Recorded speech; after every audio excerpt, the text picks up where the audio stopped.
what up? We're back. I got Josh and Dave with me today. We're going to talk about the brand new Amigo The Devil album. Yours Until the World Is Over, or is it Yours Till the World Is Over? Let's find out. Can't really remember. Normally I got the album sitting here, but I didn't pull it out. In fact, it's going to be one of these poking out over there next to Monomarth. Yep, that one.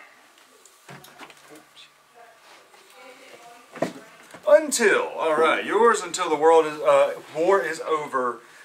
I've been a fan of Amigo the Devil a small handful of years now. It was early 2021-ish, maybe late 2020. It was when Quiet as a Rat came out, and Charlie had sent it my way, and I was like, damn, this is fucking awesome. And then the album came out, and that is all I listened to for months. There was stuff that man said. The dude's got a way with words that is incredibly impressive with me, the way he describes things.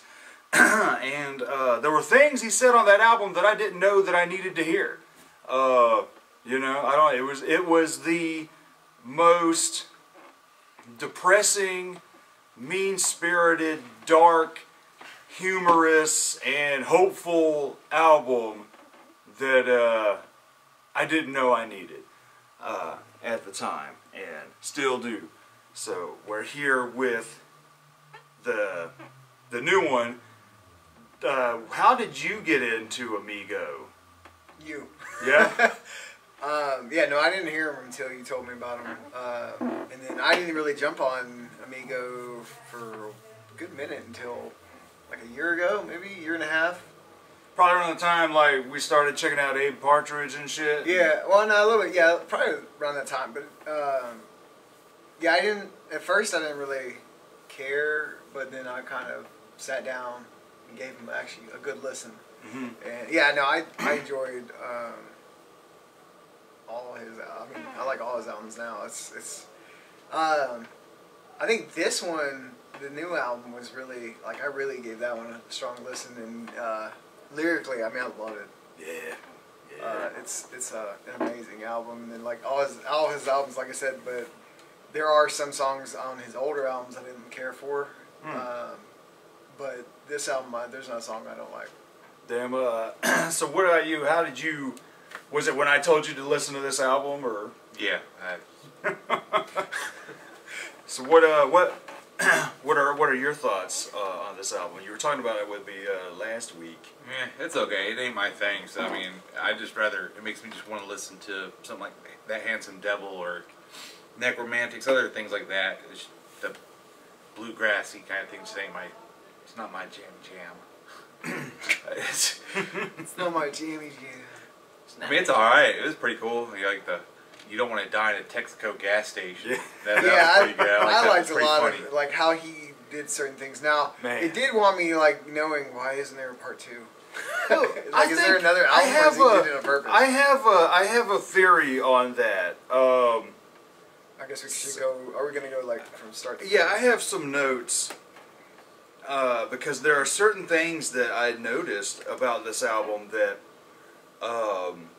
It's a sad fucking album too. Man, it gets sad as fuck. But here's the difference between this one and the last one. The last one spoke to me heavily. This is and I've said before, Amigo the Devil was the first time in decades, in probably like 20 years or more, where an artist's music and lyrics spoke to me.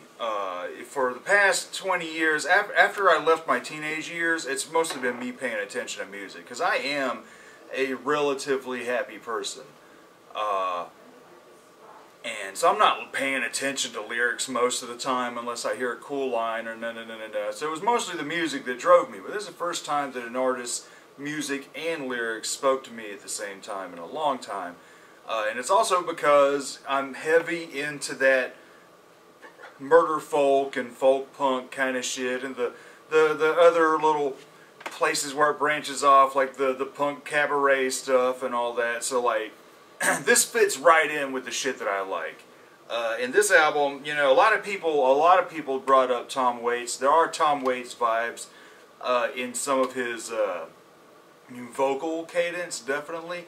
There's also Nick Cave, there's Leonard Cohen, and then just take those guys and throw them in a pot with like Tijon, Street Thieves, fucking Bridge City Sinners, Harley Poe, you know, and it's just a great mixture of all that kind of shit. And so...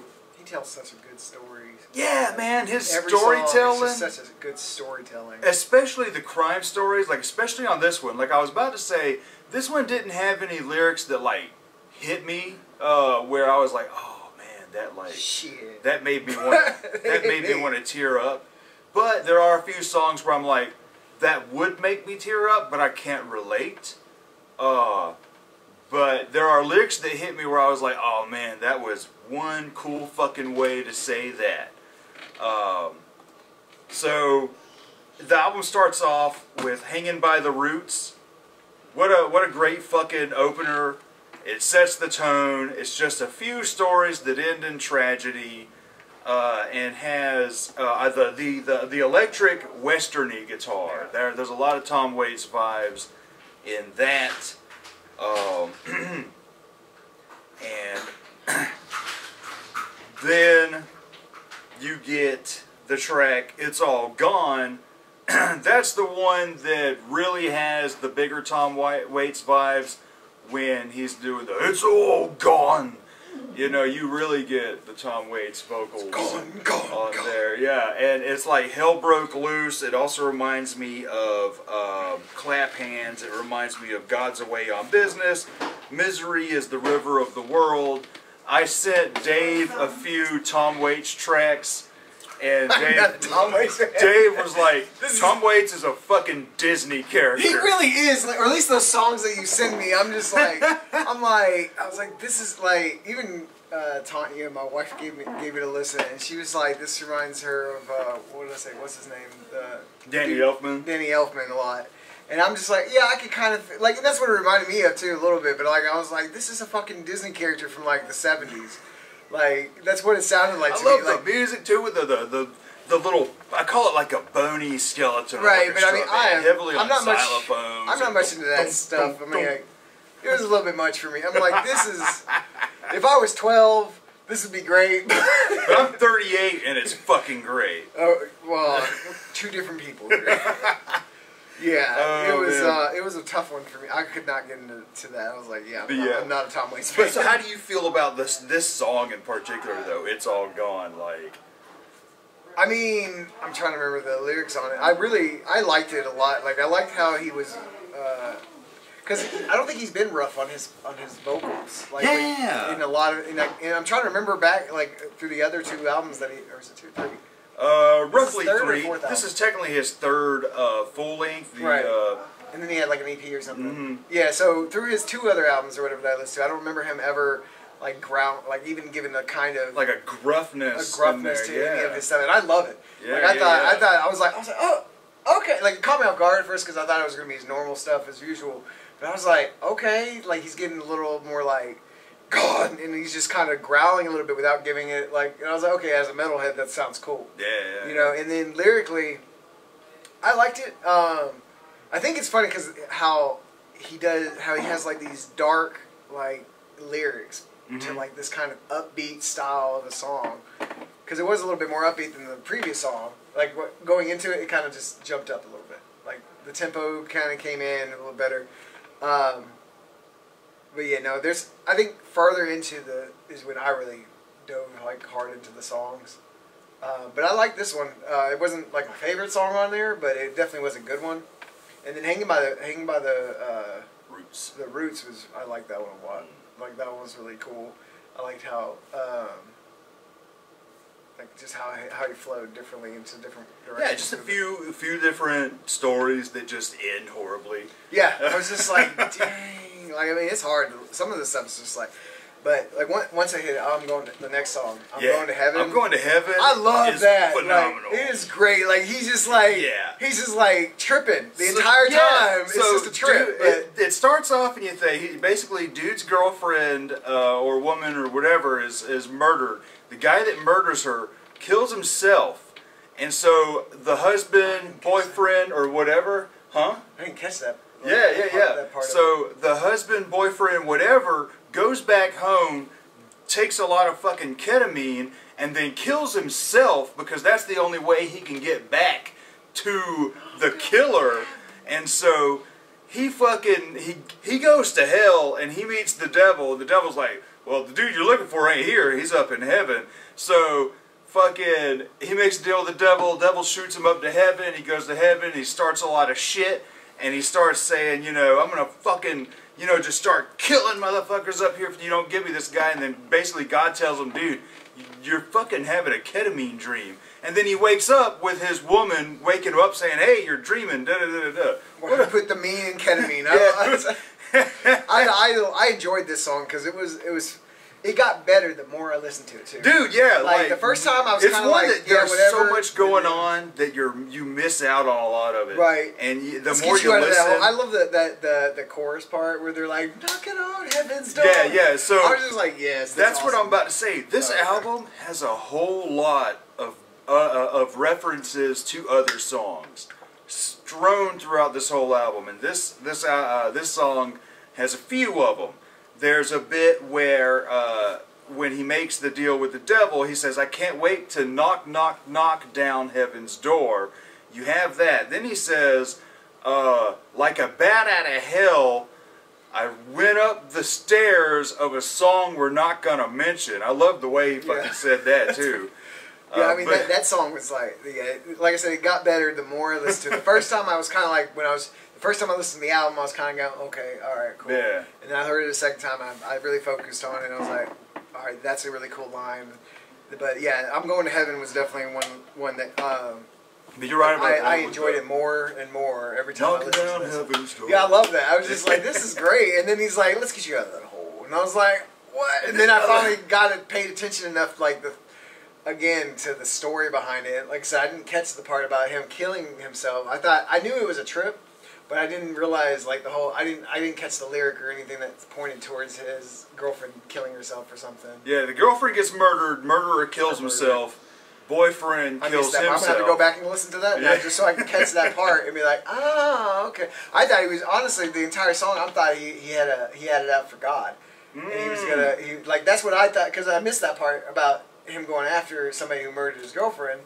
So I'm thinking, oh, like he has this thing out for God, and he wants to go to heaven because he wants to kill God. And I was just like, so now, like, that's a whole different story. Yeah. I like that version better though. But Yeah. You think about it, like, and then I don't understand the 4'5" part. Like, there he is standing, 4'5" or 4'9" or something. I guess maybe he's like short, some real short person he was talking to. He's like, you move. I'm not going to hear for you. I think that's God. I'm thinking that's God. He's saying God's real short. And then there's the line about, you know, when if you don't get out of my way, I'm gonna. He says something, and he says because you know a kingdom without the king is just dumb. And I love the way like he says some of these words too. Like, fuck it, it's just one liner after one liner. Like when he meets Saint Peter at the gate, and he's like, what are you doing here, son? He's like, yeah, tough little bark. He says, tough little bark, I guess all dogs do go to heaven. Fucking love it, man. Yeah, lyrically that's awesome. But yeah, so fucking good. Next is The Mechanic. That's a breakup song. That is a breakup song. Like that, and it is sad. I loved it. Fuck. Oh man, I love it though. Man, I love the hell out of it. I love the song, but it's one of my favorites on the album. Like, I have like 2 or 3 that I really like. This is one of them. Like, it's soulful, it's sad, and I mean it's straight up like, and it's just real as hell. Right. It's like you broke up with the person of your love of your life or something. Right? Like you guys loved each other for so long, and I related to this song. Not because it's happened. I mean, it has happened, like something like that, where I've broken up with somebody. But I related to it because I've been there in a certain lines way. Like, I guess where we're going doesn't matter where we've been or something like that. And then one line that really hits me is that I used to be happy, but used to be is all I've become. Damn. Right. Yeah. I mean, I like this. Just a lot of the stuff that he's like, darling, darling. Yeah. Like, I was just like, dang, it's soulful. Like I said, like you could feel it. You feel the pain that he's going through in the song. And like I said, Tanya thought, she's like, this is what I would listen to if we broke up, like me and her broke up, like just divorced or something. And I'm just like, yeah, like this is definitely, but it's such a pretty song too. Like it's, like I said, it's sad, but it's gorgeously like done. Yeah. I mean, it's a really good song. Next is the epic ass, Once Upon a Time in Texaco Part 1. We'll get to my theory after this. Love the shit out of this, because it's a nasty, gritty, vicious fucking robbery. I love, there's a lyric I know that he does. He's like, it's like he pulled a gun out as a magician, but I know some magic tricks with a bullet blows out his back of his head. I love that. He says, he pulled a gun out like a magician, but I've learned some magic through the years. My bullet hocus pocus through the back of his head and made the side of his jaw disappear. I love when he like freaks out at that moment. And then at the end, it's like the realization's hitting him that this is going so far out of hand, and he's just like, God damn it! Right before the fucking lie, look what you made me do. It got really good. I mean, yeah, sorry. That lyric though, I was just like, that made me chuckle. Yeah, I love the shit. Like I said, the way he describes shit, that's so. How many, we hear, oh yeah, shot him in the face, like what a cool fucking way to describe a headshot. But I like it. It's a no plan fucking robbery. They're getting drunk. He just out of nowhere just decides to fucking rob a damn gas station. His friend has a gun in the glove box. Yeah, and great lines like "No one wants to die at a Texaco," and a few other song references at the beginning. They're talking about. He says, we're trying to do our best Cher impression and singing, Do You Believe in Life After Love? Then another song reference with, we're going to sing a song, it's called The Sound of Silence, talking to the people in the Texaco. And then, I love the fucking line where he says, I know you all feel like hostages, but it's nice to be held. Though comedy and tragedy are historically linked, the joke didn't go over too well. Love the fuck out of that line too.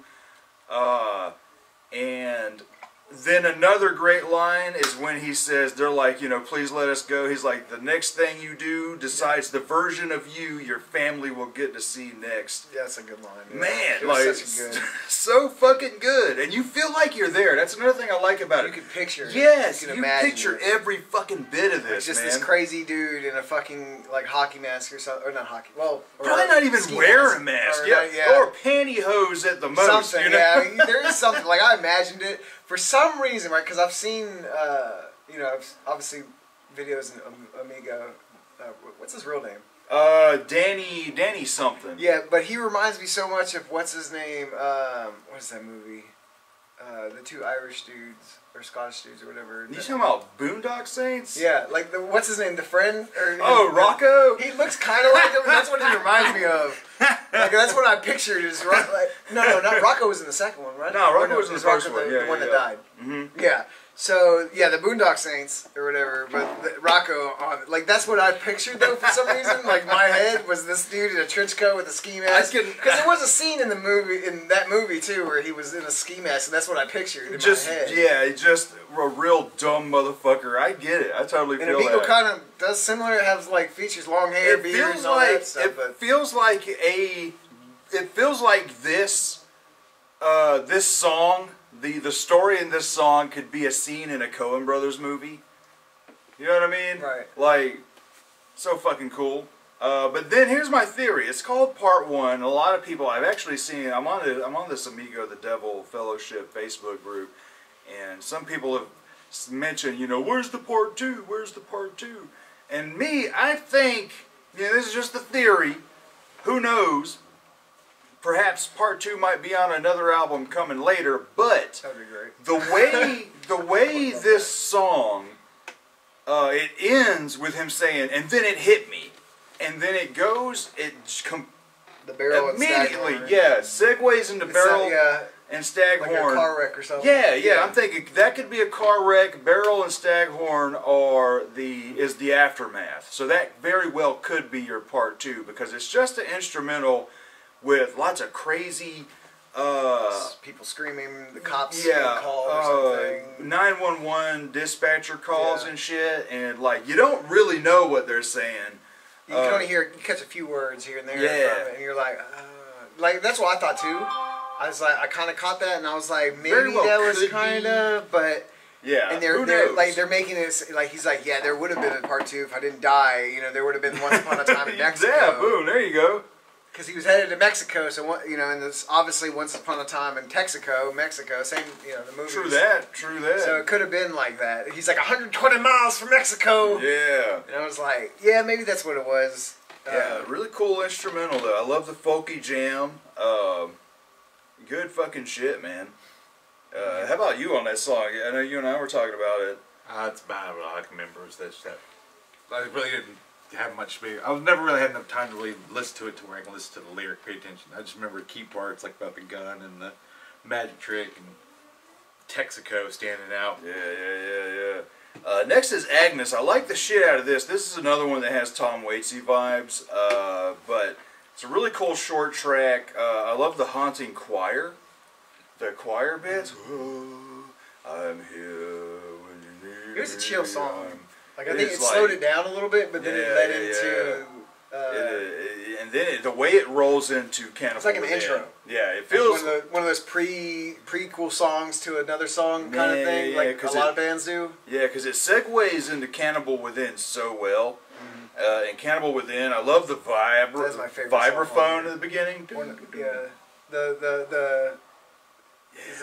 mean that's Cannibal Within.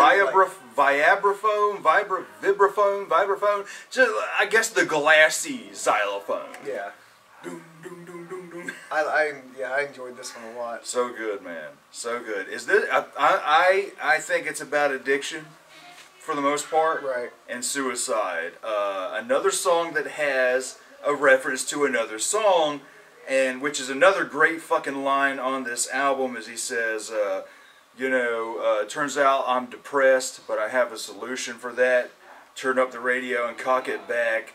But I just don't want to blow my brains out to Hotel California. Well, what's funny, so I was thinking about that too, that we're bringing it up. I think the key is the same. Because I keep hearing it, like when he said that Hotel California, right, I'm listening to it and I'm like, this could be the same key as Hotel California. Because it has similar, even the rhythms, like it's not the same notes obviously, but there's very, like the rhythm and how he sings things. And then when it kind of expands into the more chorusy part, I was like, interesting. California. I was like, this guy could work with this too. Like, yeah, I'm gonna have to listen to that. I was thinking of that too. Like when he said that, I was like, I wonder if he meant to do this, but I'm pretty sure it's the same key. Yeah, I'm sure. And if he's mentioning it in there, I think that's a hint. Maybe if what you're onto is correct, he might have done that on purpose. Maybe. I mean, I don't know. Like I said, but I heard that line, That's and then I didn't think about it at first until he said the line, and then I was like. Because even the softer part is like the intro kind of thing too, and I was like, we're learning new shit. The same key. I was like, because I mean I'm a band nerd, so obviously I pay attention to stuff like that more than anything. I'm like, I think it could be like I thought about looking it up, I just didn't even think about it until. But yeah, no, that's what like. Man, and then like he was like, "I'm afraid of heights," or so, or what was the? That's actually a different song. Oh, is that the? Oh, okay, I thought it was that. Yeah, that. In fact, that is. That's virtual. No, that's One Day at a Time. Another one of my One Day at a Time. That's the one. Yeah. Nice one. Man, but yeah, this song is full of heavy stuff: addiction struggles, suicidal thoughts, and stuff. It's probably. That's another one that's another line that did hit me where with the, I don't want to blow my brains out to Hotel California, because a lot of times when you do contemplate that kind of stuff, I feel that would get in the way. Is like, God, do I really want to kill myself to this song? You know what I mean? Like, I don't know. Really?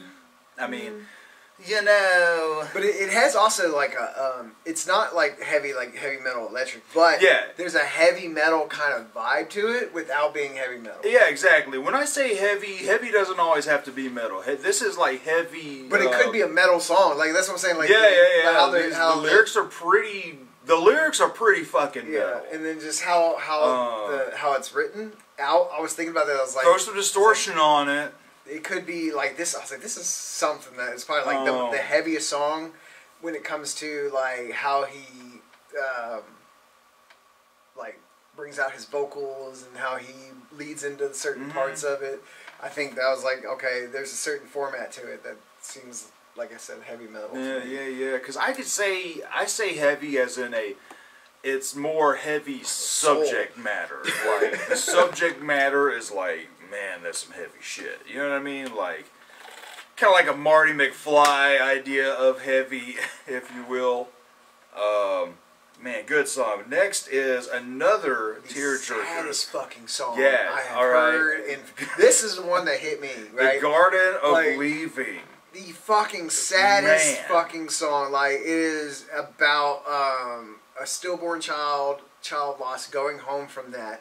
And yeah, the aftermath. Damn, I mean, I was just like, aftermath. I was like, man, fuck! Like the entire fucking song is sad. I mean, this actually made me choke my interpretation is, I guess they break up, right? Because he says 100 miles between us. No, that's just how the feeling is. It feels like because they're so distanced now. So how I saw it from the beginning to the end, both they're still together, but they've shut their feelings down. Right? Yeah. So basically, like the entire song though is just like. Sort of leaving the hospital, and then he's explaining what happened. The doctor's talking to her. She's wailing in the background, crying horrifyingly.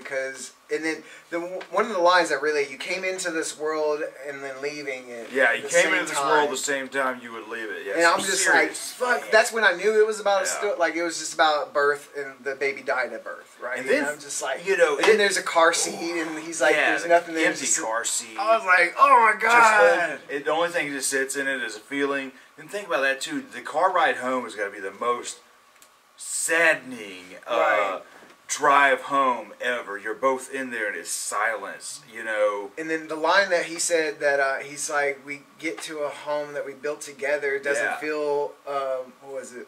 I don't remember. But and then when you get home, you got all this shit you set up for this child. Yeah, I mean, you know, you've probably set up an entire room of the house for the baby, cribs. You know, painted that. You probably had a ton of really good memories building this room for the child. Let's say you've had roughly 7, 8, 9 months of great memories, anticipation, all for it to come crashing down. Man, the saddest motherfucking song on the album. And I have kids, so that's why it related to me. Right, that's why I said I'm like, I don't relate to this. But man, I can definitely imagine. Because I don't plan on having any kids. So, hopefully I won't have to deal with So prepare yourself if you have kids and you listen to this. Yeah. Just say, or about to have kids. Shit hurts. For a motherfucker that don't want no kids, shit hurts. I feel y'all. That's heavy. Yeah. Heavy fucking, like, it sits there, man. And he doesn't, like, that's one thing, too, like, I liked about this song is that he doesn't veer off from any kind of poeticness to it. Like, it's pretty point blank of what it's all about. Like, it is definitely... it's not cryptic. It's not. It's, like, just how that person feels at that time in that moment for those few hours that day. And I'm just like... And, oh, man, it was and I love listening to it, though, like, because I just... Yeah. But it's so hard. It's one of those things where, like with the first album for me, certain songs that like hit me real hard, I like to listen to those because they make me feel good in the moment because I'm like, you're feeling what I'm feeling. So that isn't really for me in this album, but man, hits. Next is Virtue and Vitriol. This one had so many good lyrics to it that I remembered. This one is, it's like, I'm still having trouble figuring out what this song is about. Is it about it's another heavy, sad one, but about different stuff. But is it another one about? Is it about suicide or contemplating suicide? I think it's more about the contemplation of it, not finishing. Talking about dreams, the night taking you away in a dream. Yeah, then like I said earlier, he said that he's like, I'm afraid of heights or something. What did he say? See, that's in the next one. No, no, I thought Chris. That's in One Day at a Time. Oh, I get this is the I've got my hands are all calloused, and it's basically it's the only way we know how to live. Okay, so no, this one, yeah, but no, this one had the line though that I liked. The one line that I liked a lot that caught me was, "The blade doesn't care for the hand." Yeah. The blade doesn't care. The lie doesn't care for the truth, and I was just like, that's kind of like. That the just, lie I don't know why understand the truth. Yeah, so I was like, hey, this is kind of poetic right there, and it's a good song. I mean, it's probably not my favorite one, but it is. Yeah, it's not a favorite. Lines. But it's one that I like to listen to, even though I'm listening to the album, because I still wanna understand it, and maybe I'll eventually like it more. Yeah. But yeah, especially because it starts off, you know, my hands are calloused, and basically I work for a living, and it sucks. I go to sleep and I get a dream, but then toward the end it's like maybe the night will you know, basically will I die during my sleep and have a dream, and then it goes into the grave digger shit with the grave digger digs my grave, and so it's a really good song, but I'm still trying to decipher that one. Next we have One Day at a Time, which I absolutely love. One Day at a Time is one of those, I call it his fun sort of we're all gonna die songs, so we're just gonna fucking that's right. We're all just gonna fucking like on the last one, 24 Karat Casket, one of my favorite songs on the entire album, and then on another one on his first album, that song One Kind of People Who Die, I call it the fun song about how shitty things are, but we're making it. There's a line on this song where he says, so I'm falling apart, one day at a time, love the fuck out of that. But it feels like this song is, could it be a man throwing his life away for a lady, or could it be a dead lady? But he's talking about, you know, I'm going to bankrupt all my businesses because there's no point in having money if I can't spend it on you. Life isn't fun without you. I think it's kind of, all right, so theory, kind of reminds me of a stalker. Yeah. Because it seems like he in the beginning of the song, he kind of like, I met this person, right? And then he goes off into saying that I'm going to blow all my money. And then it kind of brings in her a little bit that you're not there or something. And then he, like I said, I think he's stalking somebody. Like, that's what it kind of gave me the vibes for when I was listening to it lyrically. I'm like, he's stalking somebody, like straight up. And then that's why, like, towards the end of it, he's, you know, just laugh. They're like, I was just like, okay. Man, look, the line I love in this song is when he says, they say to find something you love and let it kill you. Great line. And then at the end when they're all laughing and having fun and they just start shittily playing that violin, that sounds like me playing violin. It was better. Yeah, no, I think it's about him stalking a woman, though. Very well could be. And then another song reference. At the end of it, when they're all laughing, we get an Enya reference. Who can say where the wind blows?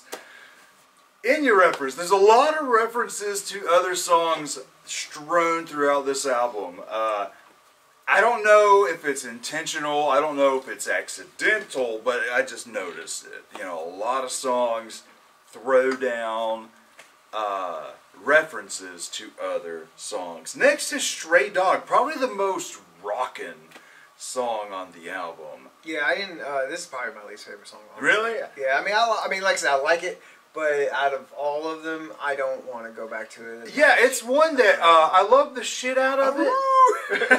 I do like that. It's a fun song, yeah, but it doesn't attract to me, like, as in, like. It's really a nicer, not as heavy, not so much heavy subject matter. It's a more, you know, it's a throwaway song, right? Band together kind of song. Before we get into Closer. That was like just so sad. Stray Dogs. I like there's the line that a bird at the end of the day a bird can fly away, but I'd rather have one reason I should stay. Right before everybody comes in howling, it's a fun song. It matches the tone to the rest of the album because it's peaks and valleys of crime, fun, sad. You know, crime, fun, sad. Crime, fun, sad. But then this, and then boom, they end the album on like the most just contemplative ass shit. I liked it because it's like it's a poem to him to playing, like just music. And what's funny is, really? yeah, I mean it's or somebody's playing Or music. yeah, it's okay, definitely a poem. okay, yeah.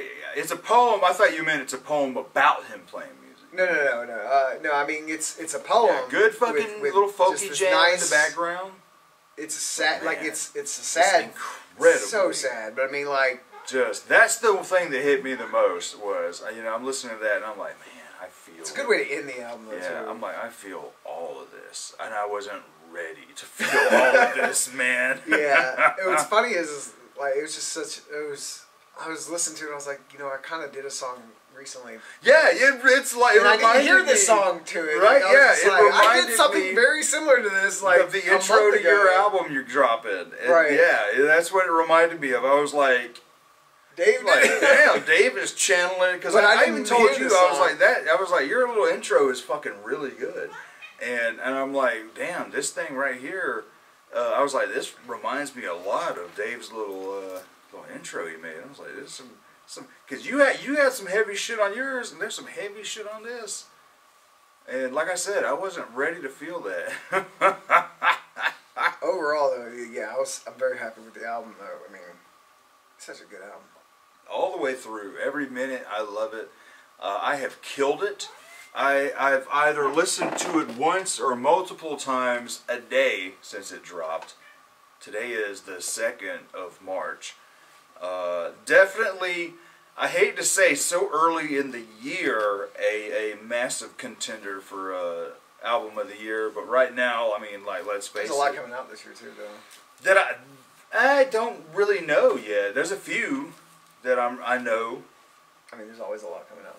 Yeah, there's always a lot coming out, but as I'm far always as like listening stuff to new I stuff, gravitate though. to, I'm trying to find new stuff here and there, constantly. and, man. So Josh, score. Emo bluegrass. Hey, I like it. I'll allow it. Emo bluegrass. That's I'll actually allow it. Yeah, I mean, we'll call it egrass. Egrass. it's too technical. Oh, it's a pretty good Emo album. bluegrass. It's just if you like bluegrass and you want to cut your wrists, so there you go. If you're into bluegrass, right? What would you number it out of 10? If you were It's a good album. It's easily an 8. There you go. Boom, boom, boom. It's a 10 for me. I mean, it's You're a weirdo. No, it's actually a 10. I agree. Yeah, It's definitely a I 10. am a weirdo, and Danny's a weirdo as well. And it's one of those.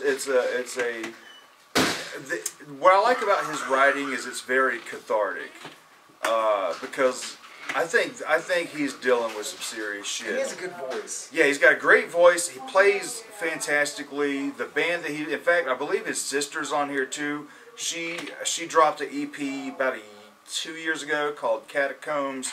She's got really good stuff. She goes on tour with him playing keyboards and stuff. And to me, like, I think he's got a lot of shit going on upstairs, and the dude is using his talent to help other people that have a lot of shit going on upstairs too.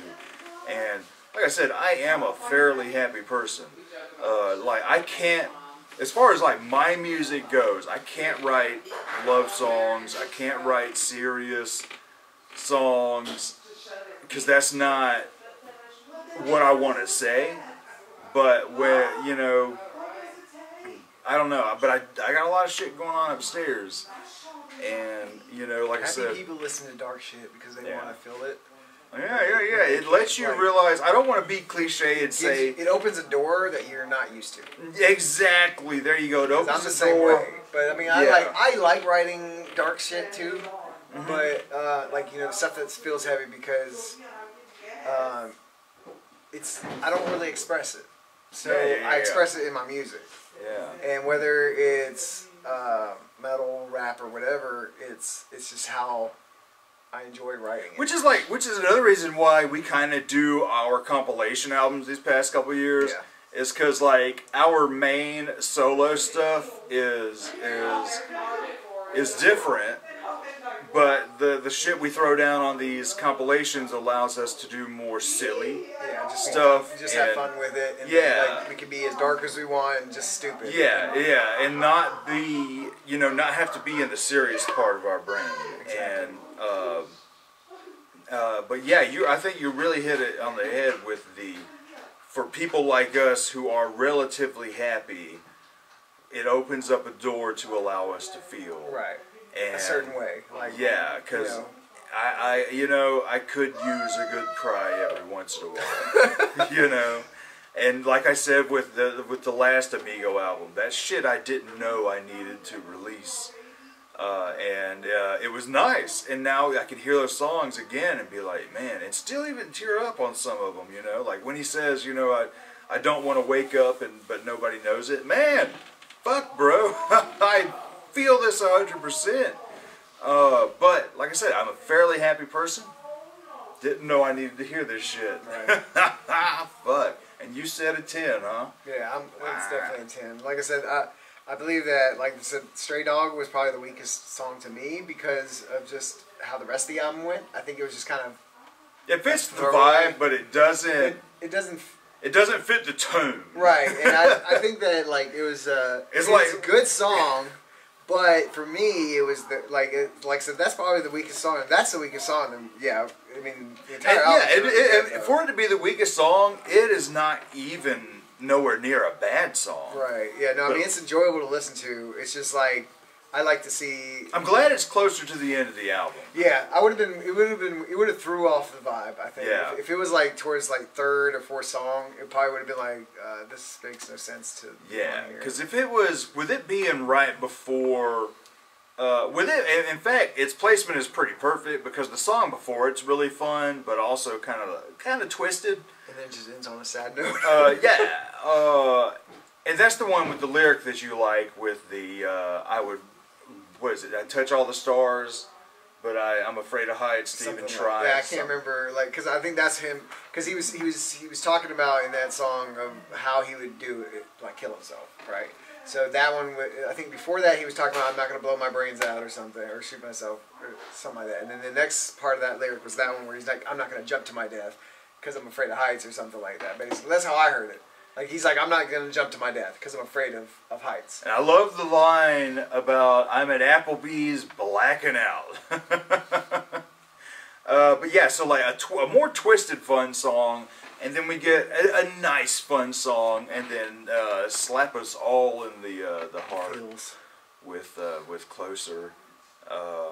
But man, the line at the beginning of Closer with the lady sees the sign on the door that says life is short, and she's like, could be shorter. And he's like, well, I know, right? That's what like my son said. And then like, then he it's proved like, oh shit, this is where we're going. Thanks a lot, Danny. Right. I was just like, dang. I was like, that sucks. I think the song title would be Closer. Closer, but it's not like it's spelled like Closer. Closer spelled that. Yeah, so I guess you could say that. Closer. It's the final song. It's not of the closure. album. I'm thinking of closure. Yeah, you're thinking URE. Yeah, I'm thinking Closer. The Closer. Yeah, it's the closer. There you go. There you go. It is. Yeah, there you go. Yeah, good stuff. Josh dropping you need to check it out. If you don't check it out, then, you're missing. Yeah, out. check this album out. It's one of the best albums. And then of the go year back to his other albums and cry a lot. Yeah, go back to the other ones, man. They are all good. They're all fantastic. Everything is fine. Damn it, the little EP with it's like 8-9 tracks. But I mean songs like I Hope Your Husband Die. Fucking love it. Love it. I hope your husband dies. Love shit. Such a great fucking writer. But yeah, y'all, we'll see you guys in a moment. We're about to talk about the best albums of the year. Finally. Of 2023. Of 2023, motherfuckers. We're about 3 months late, but Yeah. sorry. It's a busy, 2 months for me. So yeah, it's like I mean, the first January, yeah, I mean, February I had a lot of shit going on. I had to start this new job and everything within the company and stuff, and you know, just kind of shuffle things I got around. An anniversary, 2 birthdays, yeah, and Valentine's Day. Yeah, I mean, we got a lot of Saz's your birthday birthday came in up too, January, my birthday in February, and then trying to get used to being paid twice a month. Need help. That's a shocker. But we'll see you guys in a little bit.